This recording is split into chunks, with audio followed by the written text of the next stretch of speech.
जय श्री श्याम भक्तों।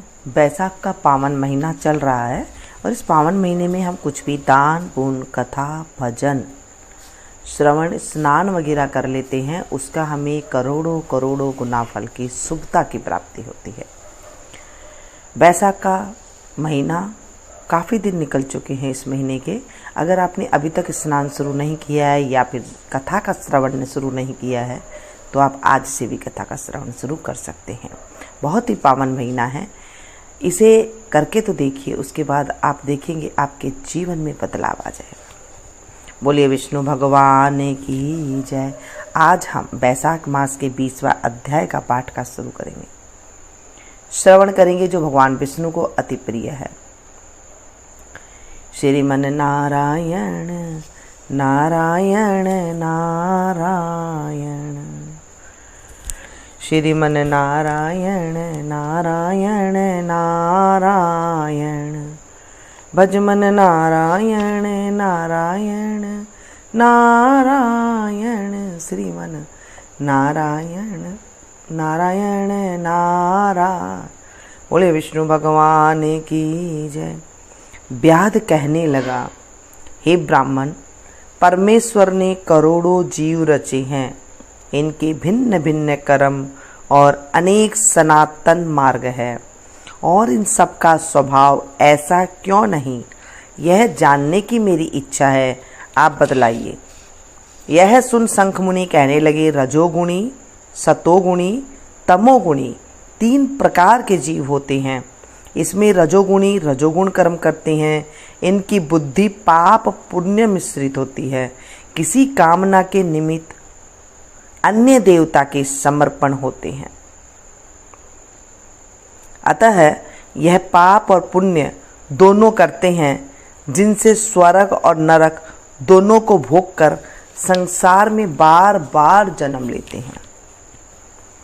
तमोगुणी तमोगुण के कर्म करते हैं, वे निष्ठुर निर्दय देवताओं का पूजन करते हैं और सबसे द्वेष रखते हैं, जिससे वह बहुत दुखी रहते हैं।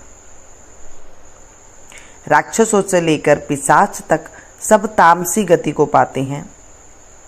सतोगुणी सतोगुण कर्म करते हैं, ये धर्मशील दयावान श्रद्धावान पराई निंदा न करने वाले तथा कामना रहित होते हैं, जिससे ऊर्ध्व लोक को जाते हैं।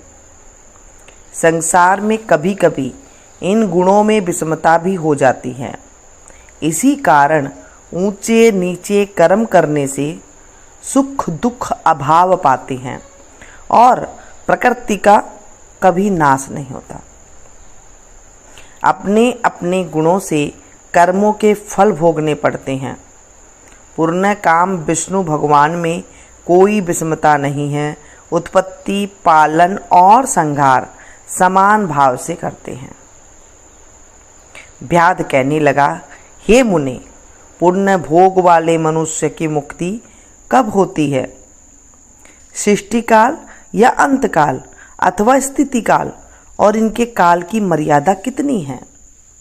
तब शंख मुनि बोले, 4 सहस्त्र युग ब्रह्मा जी का एक दिन और इतनी ही एक रात्रि होती है, जो मिलाकर ब्रह्मा का एक दिन होता है। 15 दिन का एक पक्ष और 2 पक्ष का एक मास, 2 मास की एक ऋतु, 3 ऋतुओं का एक अयन होता है और 2 अयन का एक वर्ष होता है।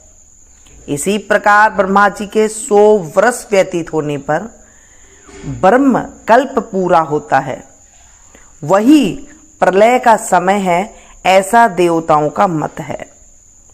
प्रलय 3 प्रकार की होती है। एक मानव प्रलय, जब मनुष्यों का अंत होता है। दूसरी दैनंदिन प्रलय, ब्रह्मा जी के दिन की समाप्ति की समय होता है। तीसरी ब्रह्म प्रलय, जो ब्रह्मा जी के लय के समय होती है। 14 है मनु के प्रलय होने पर एक दैनंदिन प्रलय होती है। इन प्रलयों की उतनी ही अवधि पर्यंत स्थिति रहती है। मनवंतर प्रलय में भूर्भुव स्व तीनों लोकों का लय होकर चेतन जीवों का ही नाश होता है। लोकों के स्वरूप का नहीं, केवल उन लोकों में पूर्ववत जल प्लावन हो जाता है। अंत में चेतन जीवों का पुण्य उत्पत्ति होती है। और हे व्याध, दैनंदिन प्रलय में ब्रह्मा जी के शयन करने पर चेतन अधिभूत जीवों सहित लोकों और लोकस्थ सबका नाश होता है, केवल सत्य लोक रह जाता है। कोई कोई तत्वाभिमानी देवता और मुनि ही तथा सत्य लोक के शयन करने वाले ही बचे रहते हैं। वे सब कल्पांत तक सोते रहते हैं। फिर रात्रि के समाप्त होने पर पूर्व सृष्टि के अनुसार ब्रह्मा जी सृष्टि की पुनः रचना करते हैं। ऋषि, देव, पृथ्वीलोक और वर्ण धर्मों सहित चारों वर्णों के अलग अलग रास्ते हैं। तब चक्रधारी विष्णु के दशावतार पुनः नियम के अनुसार होते हैं। जो देवता ऋषि ब्रह्मा जी के संग मुक्ति पाने वाले हैं वह ब्रह्मलोक में ही रहते हैं, और जो राजा साधु और सिद्धि को प्राप्त हुए ब्रह्मलोकवासी हैं वे सब सत्यलोक में ही स्थिर रहते हैं, यहाँ नहीं आते। कलयुग समाप्त होने पर दैत्यों का नाश होता है और वे अपने कर्मानुसार वैसे ही कर्म करने वाले होते हैं और अपने निरण्य स्थान में अपने अपने गोत्रों में जन्म लेते हैं। अब तेरे सामने सृष्टि काल और मुक्ति काल वर्णन करूंगा, सो सावधान होकर सुन। देवादिदेव भगवान का एक निमेष ब्रह्मा जी के कल्प के बराबर होता है। तदनंतर भगवान का उतना ही उन्मेष अर्थात पलक का खुलना होता है। निमेष के अंत में उन्हें अपने कुक्षिस्थ लोगों के सृजन की इच्छा होती है। जब ब्रह्मा से लेकर मनुष्य तक विष्णु की कुक्षिस्थ गत होकर भी ध्यानावस्थित रहते हैं। उन्मेष के प्रथम भाग में चतुर्व्यूहात्मक विष्णु षाड्गुण्य होकर व्यूह में स्थित वासुदेव से ब्रह्मा को सायुज्य मुक्ति देकर महाविभू तत्पश्चात महात्माओं को तत्वज्ञानी रूपी सारुष्य मुक्ति देते हैं। किसी को समीप मुक्ति देते हैं तथा अन्य मनुष्य को सालोक्य मुक्ति देकर अनिरुद्ध रूप से संपूर्ण स्थित लोकों का अवलोकन करते हैं। प्रद्युम्न से सृष्टि के रचने का विचार करके माया, जया, कृति और शांति आदि शक्ति से युक्त महाविष्णु भगवान भिन्न कर्म और आशय वाले लोकों की रचना करते हुए स्वयं पूर्व काल नेत्र खोलने के अंत में फिर विष्णु भगवान योग माया का आश्रय लेते हैं। व्यूहस्थ संकर्ण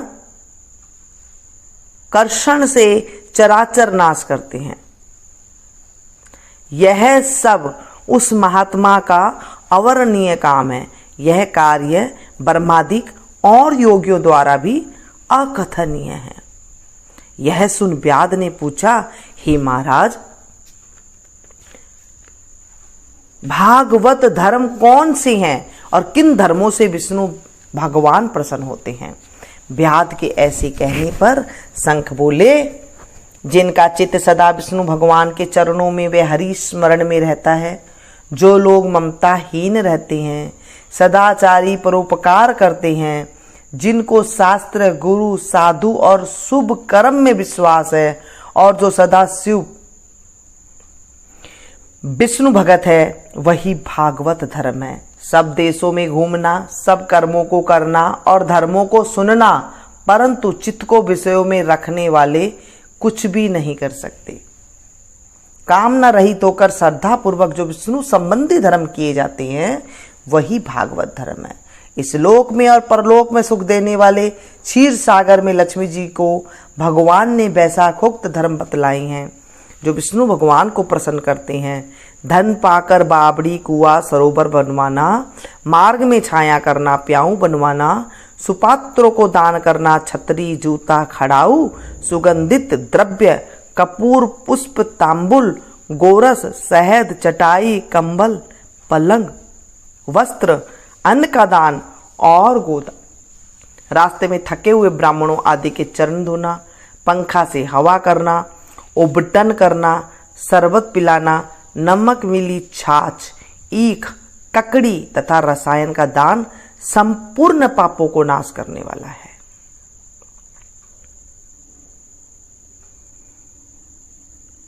पितृश्वरों को तर्पण करे, तेल उबटन छोड़ दे, कांसे के पात्र में भोजन न करे, निषिद्ध भोजन और व्यर्थ विवाद ना करे, लौकी, गाजर, तोरई, चौलाई, बैंगन, मसूर, मूली, गूलर, बेलफर, लिशोड़ा का सेवन बैसाख में भूल कर भी न करे, नहीं तो चांडाल की योनि में जन्म लेकर 100 जन्म तक पशु बनेगा। मधुसूदन भगवान की प्रसन्नता के लिए प्रातःकाल स्नान कर विष्णु भगवान की प्रतिमा बनवा, वस्त्र आभूषणों से सुसज्जित कर नित्य कर्म करके पूजन करे और बैसाख महात्म की कथा मन लगाकर सुने तथा ब्राह्मण को भोजन करा, दक्षिणा सहित प्रतिमा ब्राह्मण को अर्पण करे। बैसाख की द्वादशी को दही और अन्नदान, जल का घड़ा, तांबुल, फल और दक्षिणा योग्य ब्राह्मण को दे। धर्मराज को प्रसन्न करने के लिए दही और अन्न, तांबुल, दक्षिणा दान करे। पहले दही और अन्न से पितृसुरों की तृप्ति को अक्षत दे, फिर गुरु और विष्णु को दे और यथाशक्ति गोदान कर बैकुंठ प्राप्ति के निमित्त विष्णु भगवान से प्रार्थना करे। ऐसा करने से सब पापों से छूट अपने 100 कुलों का उद्धार कर सूर्य मंडल को वेद विष्णु की परम धाम को जाता है। जब सुरदेव जी बैसाख मास के धर्मों की कथा कह रहे थे, इतने में ही वहां पंचशाखी वृक्ष पृथ्वी पर गिर पड़ा और उस वृक्ष की कोटर में से एक बड़ा भयंकर सर्प तत्काल पाप रूपी देह का त्याग कर हाथ जोड़ सिर झुका वहीं बैठ गया।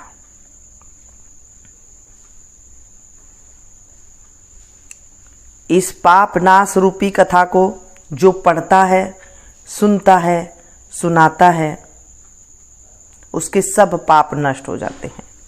बोले विष्णु भगवान की जय। श्रीमन नारायण नारायण नारायण, श्रीमन नारायण नारायण नारायण, भज मन नारायण नारायण नारायण, श्रीमन नारायण नारायण नारायण। बोले विष्णु भगवान की जय। आज हमने कथा सुनी कि बैसाख के महीने में हमें क्या क्या खाना चाहिए और क्या क्या नहीं खाना चाहिए, क्या दान देना चाहिए।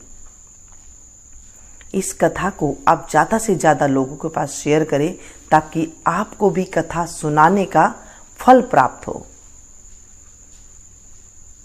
कथा आप दिन में किसी भी टाइम सुन सकते हैं, जिस टाइम पे आप फ्री बैठे हो, यानी कि कोई काम वगैरह ना हो, उस टाइम पे आराम से कथा को सुने। ऐसे नहीं कि भाग दौड़ करते हुए सुबह सुबह कर ली। अगर आपके पास सुबह टाइम है तो आप सुबह आराम से कथा को सुने, औरों को सुनाएं। इससे आपको भी जो है पुण्य की प्राप्ति होगी। मिलती हूँ फिर से एक नई कथा के साथ, नई जानकारी के साथ। तब तक आप लोग देखते रहिए।